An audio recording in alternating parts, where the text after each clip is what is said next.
சர்க்கரை நோய் வருவதற்கு முக்கிய காரணம் என்ன தெரியுமா?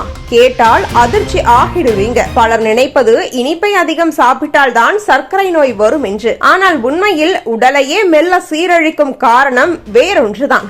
காலை உணவை தவிர்ப்பது. இதுதான் நம்மை அறியாமலே நோய்க்கு வழிவகுக்கிறது. ஒரு கப் டீ குடிச்சிட்டு வேலைக்கு போனாலே போதும்னு நினைக்கிறோமே, ஆனால் அந்த ஒரு பழக்கத்தால் தான் உடலின் ஹார்மோன் சமநிலை சிதைந்து இன்சுலின் சுரப்பை குழப்புகிறது. இதுவே தினசரி மெல்ல சர்க்கரை நோயின் கதவை திறக்கிற உண்மை காரணம். காலை உணவு இல்லாமல் நீண்ட நேரம் பசியுடன் இருப்பதால் லெப்டின் என்ற ஹார்மோன் குறைகிறது. இதுவே பசியை கட்டுப்படுத்தும் மூளையின் சிக்னல். இதுவே மங்கியதால் மதிய நேரத்தில் நம்மால் அடக்க முடியாத பசியுடன் சாப்பிடுகிறோம். இதனால் உடலுக்குள் சர்க்கரை கொழுப்பு அளவு திடீரென அதிகரித்து இன்சுலின் சுரப்பை மந்தமாக்குகிறது. இதுவே சர்க்கரை நோயின் தொடக்கம்.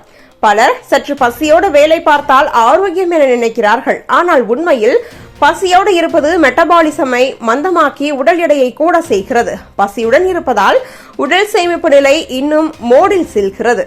அதாவது எடுத்த உணவை முழுவதும் கொழுப்பாக சேமிக்கிறது. இதனால் சில மாதங்களில் தான் உடை கசக்கி போய் உடல் பருமனாக மாறும். அது மட்டுமல்ல, காலை உணவை தவிர்த்தவர்கள் பெரும்பாலும் மதியம் அதிகமாக ஜங்க் உணவுகள், இனிப்பு, பிஸ்கெட், கேக் போன்றவற்றை சாப்பிடுகிறார்கள். உடனே மூளையில் மகிழ்ச்சி கொடுக்கும் ஹார்மோன் வெளியேறும். ஆனால் சில மணி நேரத்திற்கு பிறகு அதே பசி மீண்டும் தாக்கும். இதுவே நாளுக்கு நாள் சர்க்கரை நோயின் அடித்தளத்தை அமைக்கிறது. மூளைக்கும் காலை உணவு அவசியம். உணவு இல்லாமல் நாள் தொடங்கினால் மூளைக்கு தேவையான குளுக்கோஸ் கிடைக்காது. இதனால் மனச்சோர்வு, கவனம் குறைதல், நினைவாற்றல் பாதிப்பு, கோபம் போன்றவை அதிகரிக்கின்றன. பள்ளி குழந்தைகள் காலை சாப்பிடாமல் பள்ளிக்கு சென்றால் படிப்பு திறனும் நினைவாற்றலும் குறையக்கூடும் என ஆய்வுகள் சொல்கின்றன. மருத்துவர்கள் கூறுவதாவது, காலை உணவு ஒரு மருந்து மாதிரி.